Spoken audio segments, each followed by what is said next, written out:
성경을 읽다 보면은 성경에 수많은 믿음의 인물들이 나옵니다. 여러 사람들이 나오죠. 여러 사람들이 나오는데 예수님을 제외하고 모든 인물들은 완벽하지 않고 인간이기 때문에 여러 과오가 있습니다.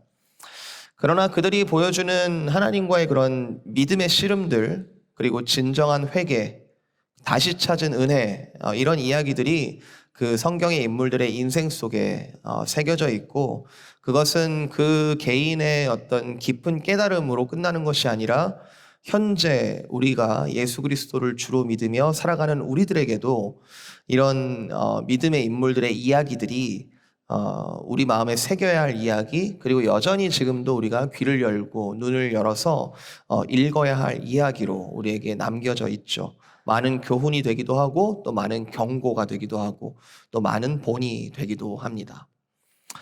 그럼에도 불구하고 성경에는 믿음의 인물들만 쭉 기록되어 있는 것은 아니고요. 믿음이 없었던, 소위 신앙적이지 않지만, 그렇지만 신앙적이지 않다고 해서 인간적으로 뭐 나쁜 사람인가, 그런 것도 아니고 인간적으로 최선을 다해 자신의 삶을 어떻게든 살아보려고 노력했던 그런 인물들도 많이 있습니다. 또 그런 인물들의 이야기를 읽다 보면은 오히려 좀 완벽해 보이는 사람들보다 더 이렇게 공감이 가는 경우들이 많죠. 성경에 아주 많은 예들이 있습니다. 이런 완벽하지 않은 사람, 그 최선을 다해 살았지만 완벽하지 않은 사람들. 한 성경 인물 속에서도 여러 모습이 나타나기도 하죠. 굉장히 바닥을 치던 모습에서 또 하나님께서 회복시키실 모습과 또 왔다 갔다 하는 그런 모습들이 중첩되어 있는 사람들이 있는데요. 자기가 어떻게 해보려다가 결국에 하나님 앞에 무릎을 꿇게 되는 사람들, 자신의 인생을 어떻게든 내 맘대로 내 힘대로 살아보려고 막 발버둥을 치다가 하나님께서 변화시킨 인물들, 여러분 생각나시는 분들 있으신가요? 성경의 거의 대부분의 인물들이 사실 여기에 포함되는데, 뭐 아브라함 같은 사람 있죠. 아브라함, 우리가 믿음의 선조라고 알고 있지만 자기 하나 살아보겠다고 자기 아내를 누이라 이렇게 부르고 어떤 사람들의 눈을 속이는 그런 일들을 했던 걸 알 수 있습니다. 그 아들 이삭도 크게 다르지 않았고요. 비슷한 일을 했고요.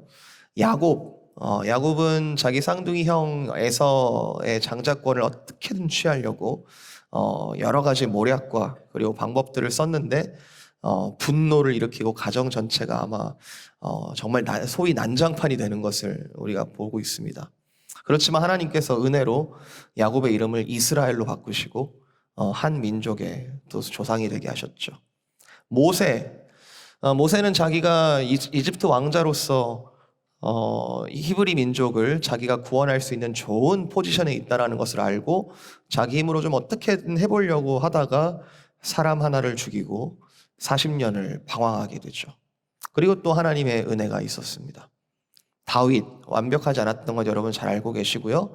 또 엘리야 같은 선지자도 굉장히 믿음이 좋았던 선지자로 우리가 기록되어 있지만 하나님 앞에서 그 놀라운 승리를, 바알 선지자들 수백 명 앞에서 놀라운 승리를 거뒀음에도 불구하고 나밖에 없지 않습니까? 하나님 어디 계십니까? 하면서 불평불만을 늘어놓았던 그런 모습들, 정말 복합적인 모습들이 있는 것을 볼 수 있습니다.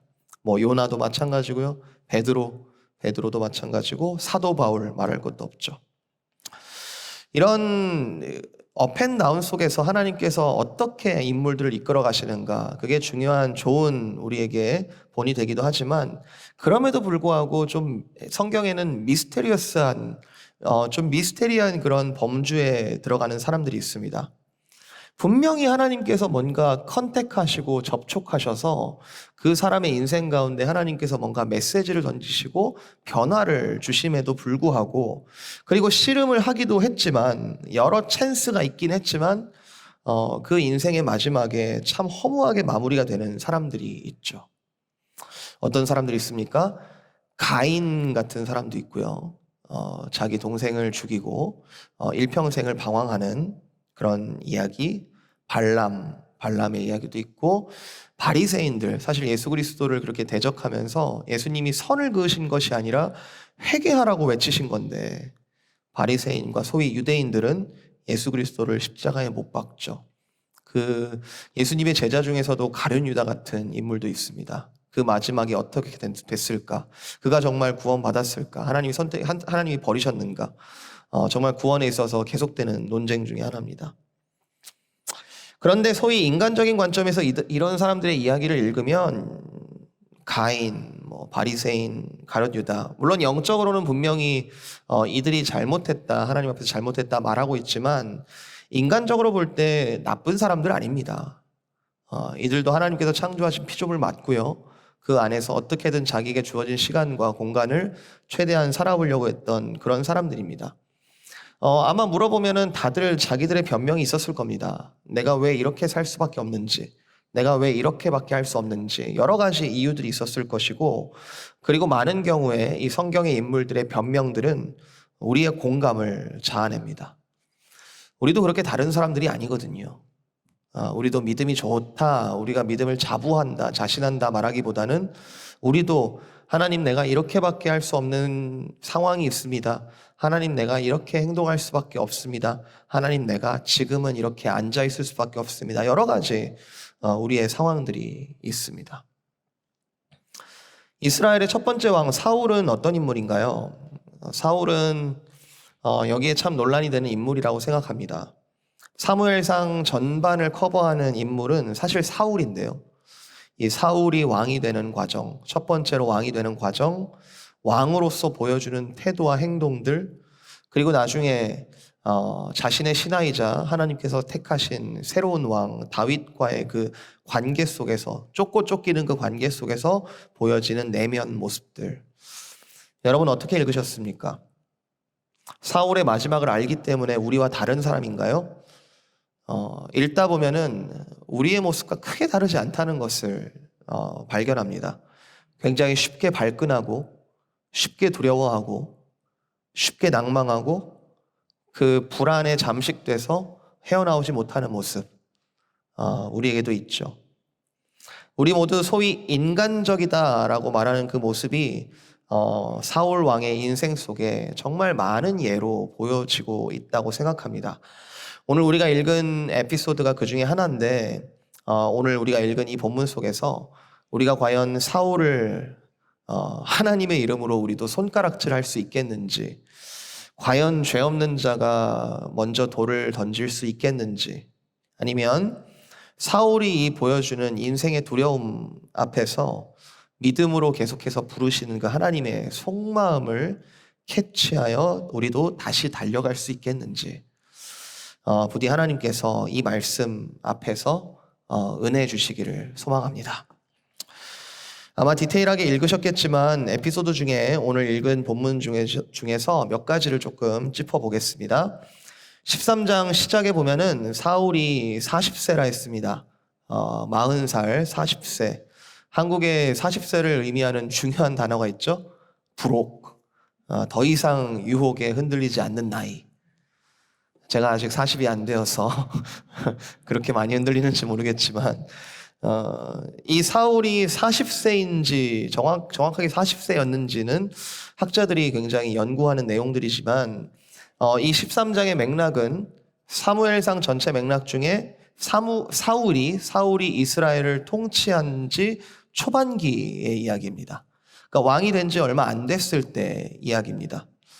바로 전 한 11장쯤에 보면은 암몬 족속을, 그러니까 이스라엘을 괴롭히던 암몬 족속을 사울이 리더가 돼서 이렇게 쳐부쉈다, 이겼다, 승리했다라는 기록이 있지만, 그 암몬 족속과의 싸움에서의 사울의 모습은 어떤 왕으로서의 리더라기보다는 기름 부음 받은 자, 하나님의 영이 갑자기 임하여 정말 즉흥적으로 어떤 사사에 가까운 모습으로서 이스라엘을 구원하는 그런 내용인데요. 반면 오늘 우리가 읽은 13장에서는 이제 왕이 된 이 사울이 왕으로서의 첫 전쟁, 리더십을 보여줘야 하는 프레셔, 첫 전쟁을 준비하고 이것을 어떻게 소집하고 어떻게 지휘하고 어떤 리더십을 발휘해야 할지에 대한 굉장히 중요한 지점입니다. 싸움을 해야 하는데 지금 현재 병력은 2절에 보니까 총 3,000명이에요. 3천 명이 모였는데 아들 요나단한테 1,000명을 맡기고 사울 본인은 이제 2천 명을 이끌고 있습니다. 아들 요나단에 대해서도 좀 할 말이 많긴 한데 이 요나단이 굉장히 용맹하고 용기 있고 그리고 정말 혈기왕성한 좀 그런 인물인 것 같아요. 사울의 명령으로 인해서 요나단이 블레셋의 수비대를 쳤는지는 모르겠는데 명령 때문에 그런 건지 아니면 요나단이 자발적으로 자기가 어떤 하나님의 그 마음을 품고 의기로 이렇게 블레셋을 쳤는지 잘 모르겠지만 어쨌든 요나단이 1,000명의 특공대를 데리고 블레셋에 선제 공격을 합니다. 선제 공격, 이제 전쟁을 선포하는 거죠. 이스라엘 역사 가운데 이스라엘의 전쟁 이야기들은 대부분 수비하는 거예요. 적군들이 쳐들어왔을 때 어떻게 우리가 이걸 막아낼까라는 이야기가 많고 이스라엘이 먼저 공격을 한 일은 거의 없는데 여기서는 요나단으로 인하여 이스라엘이 먼저 공격을 펼칩니다. 만약 요나단이 혼자 스스로의 마음으로 이렇게 그 선한 마음으로 아니면 의로운 마음으로 이렇게 했다면 또 그렇게 해도 설명이 되지만 사울이 만약에 지시를 했다라고 한다면 그것도 사울이 내가 어떤 리더십을 블레셋을 정말 자신 있게 쳐부숨으로 한번 리더십을 한번 보여보겠다 그런 계획이 있었지 않았을까라고 또 상상이 되기도 합니다. 어쨌든 이렇게 선제 공격을 했을 때 사자의 콧털을 건드린 건지 블레셋이 이제 군대를 모으는데요. 몇 명이 모입니까? 5절에 보니까 셀 수 없다 이렇게 나와 있죠. 셀 수 없다. 경거만 3만 그리고 그러니까 전투용 수레가 3만 그리고 마병 부대 그러니까 잘 훈련된 이제 말로 이렇게 공격을 하는 부대가 6천 그리고 보병 그러니까 군인으로 이렇게 전쟁에 참여한 백성들이 countless 셀 수가 없다는 거죠. 해변의 모래처럼 많다. 이 기록에서 벌써 두려움이 느껴집니다. 해변의 모래같이 많다. 여러분 이때가 이 블레셋과 이스라엘이 싸울 요 시점이 언제냐면요. 우리가 안 읽었지만 요 19절 이하에 보면은 13장 후반부를 보시면은 그때 당시에 블레셋은 철로 만든 무기가 있었고 철로 만든 무기가 있었고 이스라엘 사람들은 철을 다룰 수 있는 기술이 없었다라고 되어 있습니다. 그러니까 이게 우리가 역사책 분류로 보면은 청동기 시대에서 철기 시대로 넘어가는 그 시점이에요. 청동기 시대에서 철기 시대로 넘어갈 때 블레셋 사람들은 이 철을 다룰 줄 알았고 이 이스라엘 사람들은 아직 그걸 만들지 못했을 때다. 기원전 1000년 때니까 아직 한반도에 삼국시대가 있기 800~900년 전인 얘기입니다. 엄청나게 옛날 얘기죠. 근데 그 당시에 3,000명이 모인 것과 셀 수 없는 사람들에다가 철기 무기가 있었던 요 상황. 여러분 누가 이기겠습니까? 이게 게임이 되는 싸움인가요? 당연히 안 되죠. 이스라엘의 반응이 너무 지극히 당연하죠. 6절, 7절. 이스라엘 사람들이 위급함을 보고 절박해서 있는 대로 숨었고 7절. 이건 굉장히 상징적인 의미가 담겨져 있는 기록인데요. 어떤 히브리 사람들은 다시 건너서 요단 동편 갓과 길르앗 땅으로 도망갔다. 하나님께서 은혜 주셔서 이 가나안 땅으로 입성을 했는데 이 무서움, 이 두려워 떠는 이런 일들로 인하여 요단을 건너서 저기까지 도망갔다. 아직 싸움은 시작도 안 했어요. 시작도 안 했습니다. 근데 블레셋의 전력만 보고는 이스라엘 군대가 쏜살같이 흩어집니다. 15절에 몇 명 남았어요? 3,000명으로 시작했는데 15절에 보니까 600명이 남았다고 합니다. 65, 30 그러니까 80%가 지금 이탈한 거고 20%만 남은 거죠. 저는 현대 사회의 전쟁, 국가 간의 전쟁, 어떤 나라가 그 전투력이 어떻게 되는지, 국력이 어떻게 되는지 그거 잘 모릅니다. 어떤 무기가 더 세고 전술적으로 어떻게 싸워야 되는지 잘 모르는데요. 이번에 그 우크라이나와 러시아 전쟁과 관련한 뉴스들을 보니까 그런 분석이 있더라고요. 부대 내에 그러니까 부대 내의 사람들 중에 전투원의 10%가 손실이 나면, 그러니까 부대원들의 10%가 사상자가 나면 사실상 그 부대는 전투 불능 상태가 된다. 이런 분석이 있더라고요. 3,000명이 있었는데 600명이 남았다.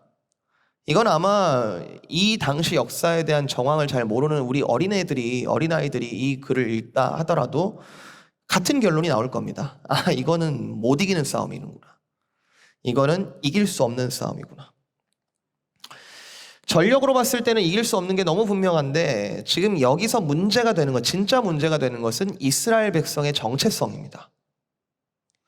이스라엘은 하나님의 백성이라 일컬어졌고요.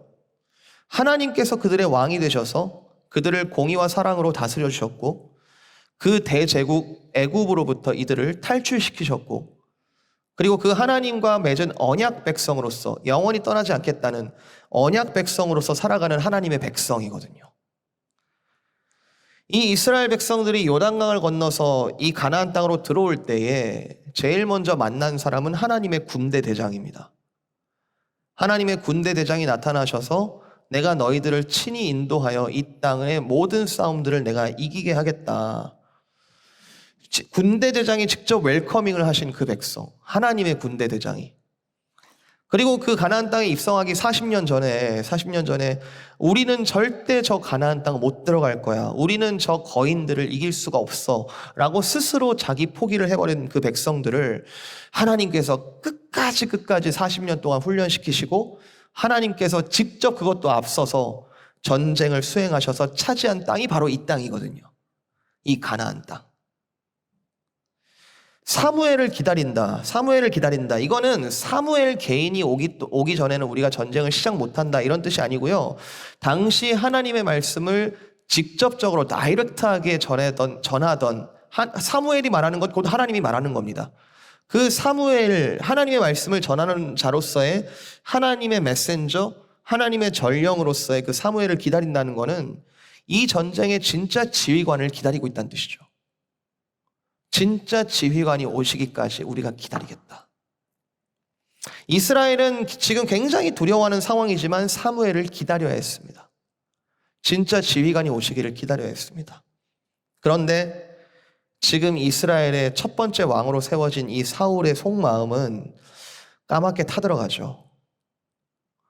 두려움에 사로잡히고 불안함에 잡아먹힙니다.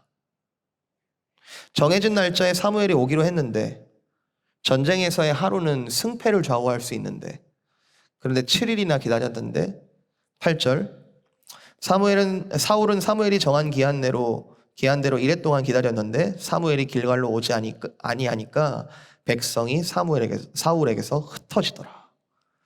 사무엘이 안 오는 거예요. 하나님이 안 오는 거예요. 결국 사울이 명령을 내립니다. 사무엘이 오면 드리려고 했던 그 재물들 갖고 와라. 내가 번제와 화목제를 드리겠다. 내가 하나님의 이름으로 전쟁을 시작하겠다. 번제 뭡니까? 번제. 우리의 모든 것이 하나님의 것입니다 라고 인정하는 제사 아닙니까? burnt offering. 모든 것을 태워드리는, 하나도 남김없이 하나님의 것입니다 라고 인정하는 그 제사. 여러분 좀 아이러니하죠? 하나님의 주권을 인정하는 제사를 드리는 사울이 자기 맘대로 제사를 시작합니다. 화목제 뭐예요? 화목제. 레위기에서 우리가 읽었죠? 전쟁에서의 승리의 기쁨을 미리 감사하고 찬양하는 제사. 우리가 이길 것이다. 우리가 하나님께서 승리를 주실 것이다 라고 미리 감사하는 그 제사. 번제와 화목제. 자기가 드리겠다고 사울이 시작을 합니다. 정말 거짓말처럼 번제를 딱 드리고 났는데 사무엘이 나타나죠? 사무엘이 나타나서 이게 지금 무슨 짓입니까? 라고 묻습니다. 사무엘이 지금 나 안 기다렸다라고 지금 화내는 거 아니에요. 지금 너 왜 나 안 기다렸어? 좀만 기다리지. 이런 뜻 아니에요. 왕이 어찌하여 하나님을 기다리지 못했습니까? 왕이 어찌하여 하나님을 의지하지 못했습니까? 왕이 어찌하여 하나님을 의심했습니까? 라는 책망이자 야단입니다. 여기서의 사울의 변명이 중요한데요. 11절. 사울이 이르되 백성은 내게서 흩어지고 당신은 정한 날 안에 오지도 않고 블레셋 사람은 믹마스에 모였음을 내가 지금 보고 있습니다. 첫째, 지금 백성이 막 흩어지고 있는데 80%가 막 흩어지고 있는데 이 급한 상황에서 나를 왕으로 세우지 않았습니까? 지금 나의 리더십, 나의 위치가, 나의 포지션이, 나의 지금 현재 서 있는 이 자리가 지금 막 흔들리고 있습니다. 둘째, 내가 조급한 게 아니고 당신이 늦은 겁니다. 하나님이 늦으신 겁니다. 셋째, 지금 저기 해변의 모래처럼 지금 엄청나게 많이 모인 그 블레셋 군대가 우리한테는 없는 그 강력한 무기, 철기 무기 하나씩 다 들고 있고 금방이라도 쳐들어올 것처럼 지금 준비하고 있는 거 안 보이십니까? 그리고 번제가 뭐가 나빠요? 번제도 결국 하나님께 예배하고 하나님을 인정하고 하나님께 제사한 건데 뭐가 문제입니까? 12절, 그래서 내가 부득이하게 이렇게 했습니다. 부득이하게. 어쩔 수 없이 내가 이렇게 했습니다. 영어 성경의 표현이 이렇게 되어 있습니다. So I forced myself. 내가 내 스스로를 force할 수밖에 없는 상황이 안 보이십니까? 내가 이렇게 할 수밖에 없었습니다. 여기서 사무엘은 지금 사울과 1대1로 이야기하는 것이 아니라 하나님의 대리자로서, 하나님의 메신저로서 지금 얘기하고 있어요. 사울의 변명은 지금 사무엘에 대한 변명이라기보다는 하나님에 대한 변명입니다. 13절 이하의 그 말씀들 보면은 사무엘이 지금 이제 말을 시작하는데 이거는 사무엘 개인의 말이 아니고 하나님의 지금 마음을, 하나님의 명령을 지금 대변하는 겁니다. 뭐라고 하죠? 사무엘이 이렇게 이 상황을 판단합니다. 왕이 망령되이 행하였도다. 사울 왕이시여, 당신이 한 일은 어리석은 일입니다. 사울은 지금 변명을 한 건요, 사울은 공감을 바란 거예요. 내가 지금 이렇게밖에 할 수 없었던 상황을 아시지 않습니까? 이해해 주실 수 있지 않습니까? 라고 공감을 바랬는데 사무엘은 정확하게 사울 당신은 이 일을 망령되이 행하였습니다. 어리석은 일입니다. 한번 이럴 수도 있지 않을까? 너무 좀 가혹하게 사무엘이 지금 사울에 대하여 판단하는 거 아닌가?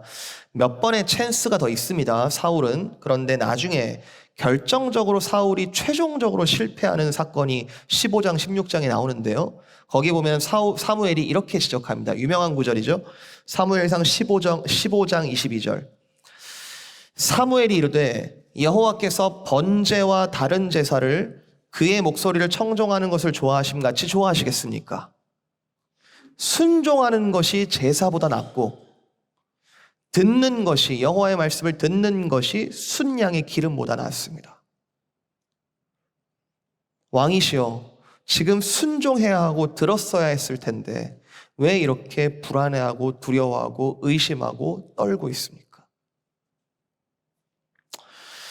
사랑하는 성도 여러분, 우리가 지난 2주 동안 사무엘상 앞부분에 대한 말씀을 나누었고요. 첫 번째 말씀 기억하십니까? 한나의 기도를 통해서 하나님이 얼마나 전지전능하신지, 얼마나 무소부재하신지, 그러니까 얼마나 계시지 않는 곳이 없고 편재하시는지, 우리가 그것을 한나의 기도를 통하여 우리가 선포하고 이미 찬양을 했습니다.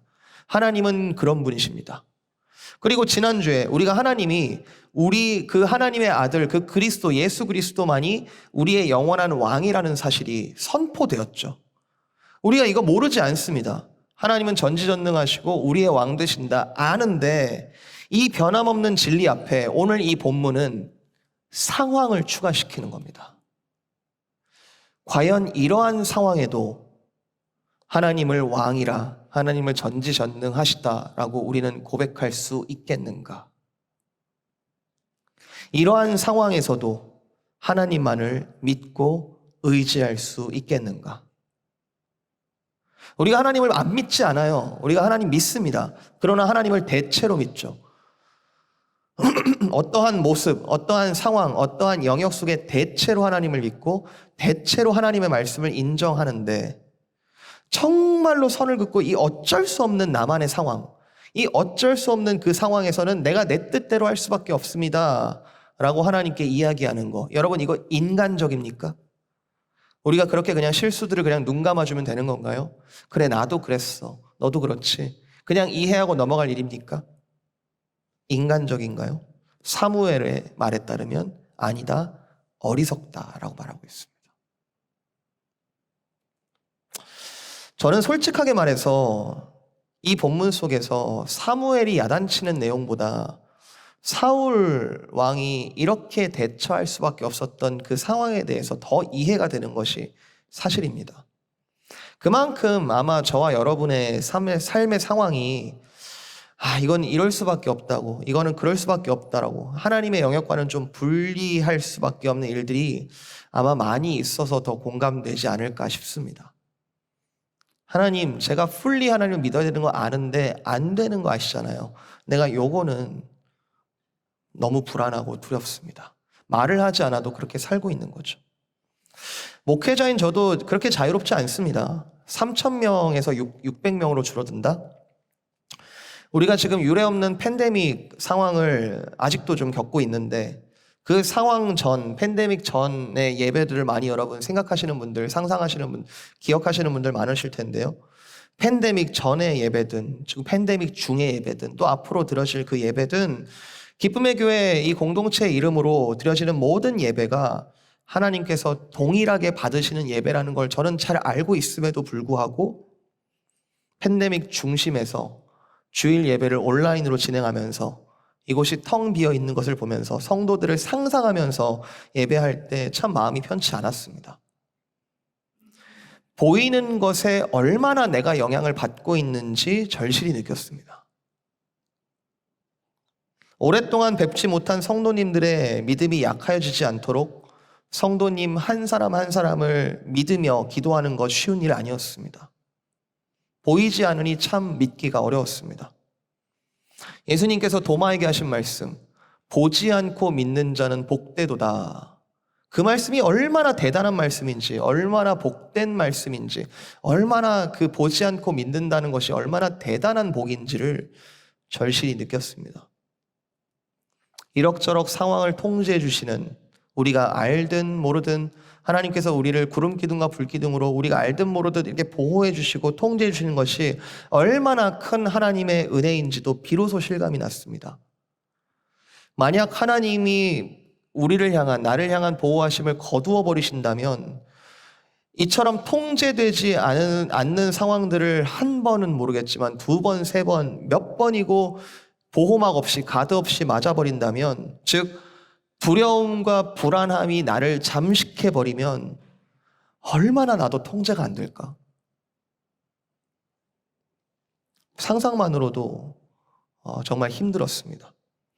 실제로 저와 여러분의 주변에 그 삶에서 닥치는, 만날 수밖에 없는, 마주할 수밖에 없는 여러 가지 상황들이 만들어낸 그 두려움과 불안함으로 인해서 고통받는 분들 계시지 않습니까? PTSD라든지 외상후 스트레스 장애, 그리고 스트레스가 너무 극심해서 반복되는 그 스트레스가 몸에 영향을 주는 그 신체화 반응, 그 불안함과 두려움 때문에 신체에서 반응이 일어나는 거죠. 소화를 못한다든지, 갑자기 걷지를 못한다든지, 여러 가지 두통이 심하게 온다든지. 그런 분들과 어떤 아픔을 나누다 보면은 진짜 도대체 이 불안함과 두려움이라는 것이 얼마나 강력한 힘을 가지고 있는가, 얼마나 사람을 죽이는가라는 것들을 경험하게 됩니다. 사울은 지금 현재 두려움과 믿음 사이에 서 있습니다. 아직 전쟁이 시작되지도 않았어요. 두려움과 믿음 사이에 서 있는데 아마 사실 우리도 매사에, 아마 일평생 동안 주님 배울 날이 가까워질 그날까지도 아마 두려움과 믿음 사이에, 그 사이에 서 있을 겁니다. 여러분 지금 어떤 삶을 살고 계시죠? 어떤 두려움과 불안함 속에 살고 계십니까? 무엇이 여러분을 계속 가장 그렇게 두렵게 하고 불안하게 만드십니까? 쉽게 떨치기 어렵죠? 어렵죠. 왜냐하면 그걸 떨쳐버렸으면 벌써 떨쳐버렸을 텐데, 정말 어떤 이도, 이걸 겪어보지 않은 이들은 공감하지 못할 정도로 아마 어려움과 두려움과 불안함을 겪어보신 적이 있으실 거라 생각합니다. 사울의 상황이 그런 거죠. 도저히 이길 수 없는 게임, 도저히 이길 수 없는 이 전쟁, 이 가운데 한가운데에서 두려움과 믿음 사이에 서 있는 것. 그런데 사울에 대한 이 사무엘이 야단치는 것은 단지 당신이 지금 하나님의 말씀을 어겼다라는 것을 지적하기 위함이 아닙니다. You're wrong. 그거 전하려고 이렇게 이야기하는 게 아니고요. 네가 틀렸다 정도가 아니라 그래서 네가 지금 복으로부터 이탈된 것이 내가 지금 안타깝다라는 뜻입니다. So you are not blessed now. 네가 지금 이 두려움과 믿음 사이에 서 있지만 네가 믿음의 길로 갔을 때에 정말로 복 있는 자로 살아갈 텐데. 왜냐하면 하나님 자체가 복 아닙니까? 여러분, 크리스찬의 복의 개념은 복을 어떤 주입받거나 복이 내가 없어서 지금 내가 불행하거나 이런 차원이 아니고요. 하나님 자체가 복이시기 때문에 하나님과 연합된 자체가 복 있는 사람입니다. 복 있는 사람은 악인들의 꾀를 쫓지 아니하고 죄인들의 길에 서지 아니하며 오만한 자리에 앉지 아니하고 오직 여호와의 율법을 주야로 묵상하는 자다. 그게 어떤 복이 주입된 상태입니까? 복 있는 자의 하나님과의 동행을 이야기하고 있지 않나요? 그런데 사울은 당신은 지금 복 있는 자리에서 왜 이렇게 떠났습니까? 라는 이야기를 하고 있는 거죠. 경고 섞인 권면입니다. 하나님이 복 자체이기 때문에 그 말씀과 그 통치를 벗어나는 것, 그것은 복과 자유와 평강과 은혜로부터 정말 온 인류가 사모하는 그 은혜로부터의 자발적인 이탈. 안타까운 거예요. 안타까운 거예요. 사무엘은 진짜로 사울을 사랑했거든요. 나중에 그 사울이 하나님께서 15장인가요? 하나님께서 내가 사울을 왕으로 세운 것을 후회하고 내가 다른 왕을 세우겠다라고 했을 때 사무엘이 온 밤을 근심하여 부르짖었다라는 표현이 나오거든요. 사무엘은 정말로 이 사울 왕이 이스라엘의 첫 번째 리더로서, 첫 번째 왕으로서 정말로 하나님의 말씀을 청종하고 순종하는 그런 왕으로 서기를 진심으로 바랬습니다. 근데 와봤는데 이 사단이 나 있는 거죠. 왕이시여, 왜 그렇게 두려워했습니까? 왕이시여, 왜 그렇게 흔들렸습니까? 사무엘도 지금 전쟁이 무섭지 않았을까요? 무서웠겠죠. 지금 사울이 사무엘에게 지금 자기 상황을 변명하는 것은 사무엘 당신도 이 상황에 서 있어 보면은 당신도 두렵지 않겠습니까? 라는 공감의 지금 표현인데요. 사무엘도 무서웠겠지만 사무엘의 지금 상황은 사무엘은 이 전쟁을 정말로 진심으로 두려워하는 상황이 아니었습니다. 왜냐하면 사무엘에게는 이 전쟁의 주인은 하나님이시라는 사실을 분명히 알고 있었거든요. 하나님께서 하나님의 방법으로, 내가 지금은 잘 모르겠는데 하나님께서 하나님의 방법으로 이 전쟁을 승리하게 하시리라. 상황보다 더 크신 하나님이 계시기에 언약의 하나님, 영원토록 우리 이스라엘과 함께 하실 그 하나님의 약속을 내가 믿기에 지금 상황이 나를 두렵게 하는 건 맞지만 그러나 이보다 더 크신 하나님이 이 전쟁을 승리하게 하실 것이다 라는 믿음이 사무엘에게 있었던 거죠. 여러분, 이 전쟁에 어떻게 되냐면요, 14장 15장 가시면요 기상천외한 방법으로 이기게 됩니다. 사울이 그렇게 두려워하고 그렇게 불안해하고 어떻게 이겨야 될까, 어떻게 싸워야 될까 그렇게 고민하는 것과 전혀 상관없이 하나님의 방법으로 이 전쟁을 승리하게 됩니다.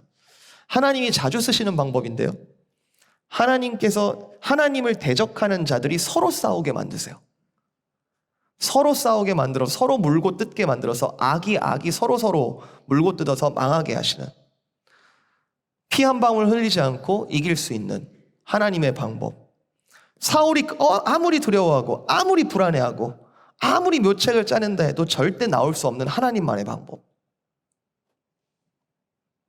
그렇게 상황이 하나님의 방식대로 이끄시리라, 해결해 주시리라라는 것을 사무엘이 믿고 있다면 사무엘의 마음속에는 유일한 두려움이 남습니다. 사울이여, 왜 그렇게 근심하십니까? 사울이 근심하지 않기를, 왕이시여 그럼에도 불구하고 하나님을 믿으시기를, 불안해하지 않으시기를, 하나님을 있는 그대로 믿으시기를, 하나님의 말씀 그대로, 약속하신 그대로 믿기를. 왜 그렇게 우리가 말씀을 꼬아서 읽죠? 왜 그렇게 우리가 말씀을 꼬아서 믿죠? 왜 그렇게 우리가 말씀을 꼬아서 적용할 부분을 정해서 믿죠? 천국은 어린아이들과 같은 자들의 것이라고 말씀하셨습니다. 어린아이들의 특징, 있는 그대로 믿는 거죠. 하나님의 통치하심, 하나님의 다시 오심, 하나님의 이 땅 가운데 섭리하심. 우리 말씀 하나 찾아보겠습니다. 누가복음 12장 25절 한번 찾아보시죠. 제가 읽겠습니다. 누가복음 12장 25절부터 제가 읽어볼게요. 예수님께서 하신 말씀인데요. 예수님께서 마치 사울에게 하시는 말씀 같습니다. 누가복음 12장 25절. 또 너희 중에 누가 염려함으로 그 키를 한 자라도 더할 수 있느냐? 그런즉 가장 작은 일도 하지 못하면서 어찌 다른 일들을 염려하느냐? 백합화를 생각하여 보라. 실도 만들지 않고 짜지도 아니하느니라. 그러나 내가 너에게 말하노니 솔로몬의 모든 영광으로도 입은 것이 이 꽃 하나만큼 훌륭하지 못하였느니라. 오늘 있다가 내일 아궁이에 던져지는 들풀도 하나님이 이렇게 입히시거든. 하물며 너희일까 보냐? 믿음이 작은 자들아. 너희는 무엇을 먹을까 무엇을 마실까 하여 구하지 말며 근심하지도 말라. 이 모든 것은 세상 백성들이 구하는 것이라. 너희 아버지께서는 이런 것이 너희에게 있어야 할 것을 이미 아시느니라. 다만 너희는 그의 나라를 구하라. 그리하면 이런 것들을 너희에게 더하시리라. 적은 무리여 무서워 말라. 너희 아버지께서 그 나라를 너희에게 주시기를 이미 기뻐하시느니라. 여러분, 이 말씀 있는 그대로 믿으실 수 있으시겠습니까?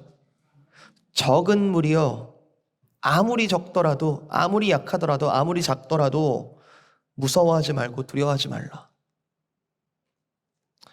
팬데믹 때 이 말씀을 얼마나 붙잡았는지 모릅니다. 적은 무리여 두려워하지 말라. 하나님이 이미 너에게 그 나라를 주시기를 이미 기뻐하셨다. 계속 자동적으로 생각나는 그 불안함, 그 두려움. 눈은 온몸에 등불이라 하셨는데 내가 보는 것으로 인하여 생각하는 계속 생겨나는 그 불안함과 두려움. 하지만 예수님께서 이렇게 말씀하셨으니까 무서워 말라, 두려워 말라. 그 정도가 아니라 적은 무리여, 내가 특별히 말하노니 적은 무리여 두려워하지 말라 하셨으니 주님 그대로 일하여 주십시오. 얼마나 거듭 기도했는지 모릅니다. 그리고 하나님 아버지께서 이미 약속하신 바 그 나라를 우리에게 주시기를 기뻐하시고 계신다. 반드시 주시리라. 내가 상황이 이럼에도 불구하고, 내가 지금 처해 있는 상황이 이럼에도 불구하고 세상 사람들이 다 그거 끝난 게임이야 라고 아무리 말한다 하더라도 반드시 주시리라는 약속을 얼마나 붙잡았는지 모릅니다. 이 세상 사람들이 다 행복과 평안과 안식을 바라죠. 정말 편하게 살기를, 행복하게 살기를 바랍니다. 그것은 아마 절대로 피할 수 없는 두려움, 인생 속에서 절대로 피할 수 없는 그 두려움과 불안함으로부터 자유를 갈망하는 반면 모습이지 않을까 싶습니다. 제 스스로의 힘으로 그냥 전쟁도 딱 이기고 그냥 내 체면도 딱 서고 이렇게 살고 싶은데 그렇게 안 되니까, 그리고 세월이 갈수록 점점 더 안 되는 것을 느끼니까 머리를 쥐어싸매고 불안해합니다. 네, 그 두려움의 자리가 우리에게도 있고요. 그러나 택한 백성에게 그 두려움의 자리는 바로 은혜가 시작되는 자리죠. 내가 너의 왕이다. 내가 너의 전쟁의 군대 대장이다. 그 두려움의 자리, 그 두려움 속에서 하나님의 말씀이 들려질 때 택한 백성들은 그곳에서부터 은혜와 평강을 사모하게 되는 것이죠. 여러분, 믿음을 주시고 하나님께서 믿음을 주신다면, 하나님께서 여러분을 가르치고 계시다면, 여러분의 특별히 한 80% 이상 내가 괜찮다 여기는 영역 말고 내가 한 10%, 20%, 내가 이건 정말로 하나님이 와도 해결이 안 되는 것 같게 느껴지는 그 불안함과 두려움을 만들어내는 그 영역에 대하여 하나님께 나아가십시오. 하나님께 야단을 맞게 되든 또는 하나님께서 달래시든 하나님께서 새 영을 부으셔서 우리에게 작동하게 하신다면 여러분 그때를 소중히 여기십시오. 요한 사도에 따르면 믿는다는 것은요, 그를 믿는다는 것은요, 그를 사랑한다는 겁니다. 하나님을 믿는다는 것, 그것은 하나님을 사랑하는 것. 야고보 사도에 따르면 하나님을 믿는다는 것은 그가 말씀하신 것을 행하는 것입니다. 다시 한번 권고드리는 것은 여러분 정말 그리스도를 여러분의 왕으로 인정하시고 주님으로 인정하시고 그분만을 믿기로 여러분 작정하신다면 그분을 더욱더 사랑하시고 또 그분의 말씀대로 더 행하시기 바랍니다. 아무리 내가 보기에 상황이 극악하더라도 정말 누구에도 말할 수 없는 그 내면의 불안함과 두려움이 엄습하여 나를 고통에 이르게까지는 하는 그런 상황이 있을지라도 그러나 주님 계신 것을 기억하시며 주님께 대한 순종으로 다시 한번 여호와 하나님을 시험하여 보라라는 말씀처럼 그렇게 담대하게 나아가십시오. 세상이 뭐라 한들, 세상이 뭐라고 우리에게 불안감과 두려움을 조장하든 주님께 대한 순종보다 앞서는 시츄에이션은 없습니다. 요즘 시대가 너무 기다림이 없고 너무 속도가 빠르고 효율성을 극도로 중시하고 늦으면 밀리는 시대. 여러분 우리가 다 느끼고 있지 않습니까? 그리고 그것을 우리에게 계속해서 두려움과 불안함을 만들어내는데 심지어 우리도 아이들을 그렇게 가르치고 있는데 어떻게든 이기라고 어떻게든 잘나라고 어떻게든 잘 살기 위하여 잘 준비하라고 두려움에 가득하여 가르치고 있는지. 하지만 성경에 분명히 말씀하시기는 온 세상의 주권은 나에게 있으며 물이 바다를 덮음같이 여호와의 영광을 인정하는 것이 온 세상에 가득할 것이라고 하나님께서 친히 말씀하셨습니다. 하나님의 영광보다 그 앞에서의 참된 순종의 제사보다 앞서는 시츄에이션은 결코 없습니다. 하나님을 신뢰하지 않는 인생, 하나님을 신뢰하지 않는 인생의 그 여러 전쟁에서 그들은 세상이 주는 두려움과 세상이 주는 그 불안함을 이길 수 있는 능력이 없습니다. 무릇 하나님께로부터 난 자마다 세상을 이기느니라. 세상을 이기는 승리는 이것이니 우리의 믿음이니라. 예수께서 하나님의 아들이심을 믿는 자가 아니면 도대체 세상을 이기는 자가 누구냐? 요한 사도가 반문하죠. 도대체 예수께서 하나님의 아들이심을 온 몸과 온 상황 속에서 믿는 자가 아니면 세상을 누가 이기겠느냐? 예수께서 하나님의 아들이심을 믿는 믿음, 여러분 계속해서 불러일으키게 하시기 위하여 하나님께서 기록된 말씀을 주셨습니다. 계속해서 매일 가운데 여러분 말씀 묵상하는 거, 여러분 그거 큰 무기입니다. 여러분 주 앞에 힘들 때마다 또 어려울 때마다 또는 찬양하고 싶을 때마다 하나님 앞에 엎드리는 것, 기도하는 것, 여러분 그것보다 강력한 무기가 없습니다.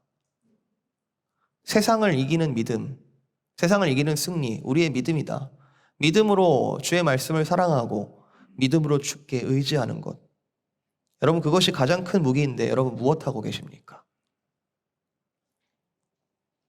하나님의 속마음이 담긴 이 사무엘의 경고, 왕이 망령되이 행하였도다. 사울을 향한 복된 경고이자 또 우리를 향한 복된 경고라고 생각합니다. 말씀을 마칩니다. 여러분 이번 한 주간 여러분 세상을 향해 나가실 때 어떻게 나아가시겠습니까? 지금까지 해왔던 습관대로 또 옛 자아대로 충분히 나아갈 수 있겠죠.